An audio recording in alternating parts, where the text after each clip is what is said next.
All right, now we have our last one. Number 1, we have Chromatic Orb. So Chromatic Orb was a sorcerer and wizard spell, and essentially you make a ranged spell attack at a creature and they take 3d8 damage of whatever elemental damage type you choose.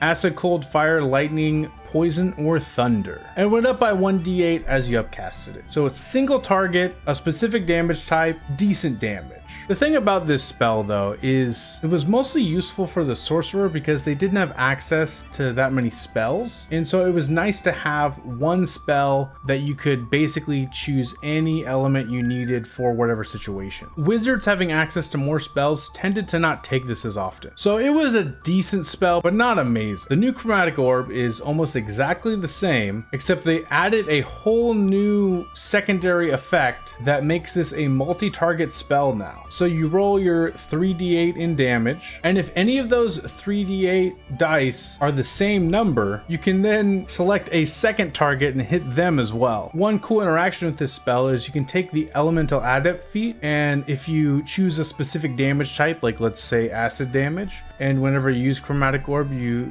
use the acid damage option, you roll 3d8. Any ones you roll become 2s, and so if you roll a 1 and a 2, you actually rolled 2 2s, and because of that, you can hit another target with it. Again, it's not great that you rolled lower damage, but at least you got that second hit in. What's also great is as you upcast this, you get more d8s, and so every time you upcast it, there's a higher chance that you're going to be able to hit another target. Also, the amount of times it can leap is limited to the spell level you cast it at. So if you cast it at 3rd level, it can bounce 3 times. If you cast it at 4th level, it can bounce 4 times. But once you get to like 5th level, it's very unlikely for it to not bounce at least once. And that's 78 of whatever damage type you're doing on multiple targets. That ends up being a pretty good amount of damage. Again, it's limited to 30-foot range between each target, but that's a pretty good range. So I really like this upgrade to the spell, and I feel like it went from being a pretty good spell that didn't upcast amazingly to being a really good spell. So it went from a C tier to an A tier.